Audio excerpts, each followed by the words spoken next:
Does it ever seem like you're on an impossible ladder climb spiritually? Last year, while at a recreation center with my family, I encountered for the first time ever an intimidating exercise machine called a Jacob's Ladder.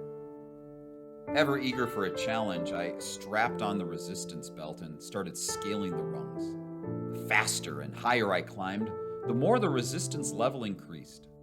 I quickly became a believer in the machine's claim to be the most effective commercial cardio machine on the market. I'm in excellent physical condition, but I was an exhausted, sweaty mess within 5 minutes.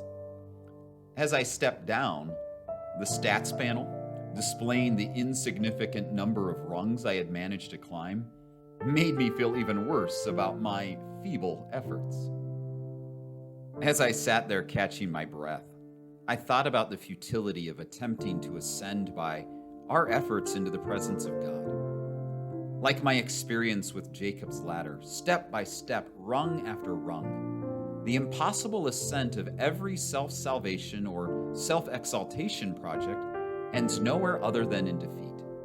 Inevitably, all of humanity's efforts to gain eternity with Heavenly Father based on their works end in either self-righteousness or despair, locked outside of God's presence. Why doesn't it work to climb a spiritual ladder to God?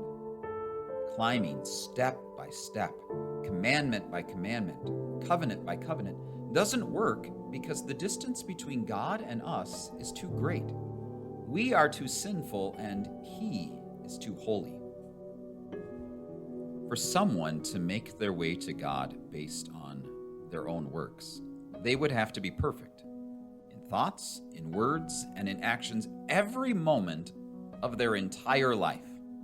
In Matthew 5:48, when Jesus said, "Be ye therefore perfect, even as your Father which in heaven is perfect," he meant perfect absolutely, not eventually. God demands perfection, complete and total perfection. The Apostle James explained our problem with this demand for perfection, saying, "For whoever keeps the whole law and yet stumbles at just one point is guilty of breaking all of it." A single sin prevents us from being perfect. Thankfully, however, God has a solution to our perfection problem. Hebrews 10:14 says, "For by one sacrifice he has made perfect forever those who are being made holy." Rather than giving us a plan to follow, God had a much better design, determined before the world's foundation. In this plan, he sent Jesus as a substitute to rescue and redeem the world through his perfect life, death, and resurrection. Because Jesus was perfect for you, you can let go of the rungs of your own efforts and fall into the waiting arms of Jesus. Trust in his perfection for you. Trust that when he said, "It is finished," that he meant it. All that is necessary to bring humanity to God has been accomplished. Jesus is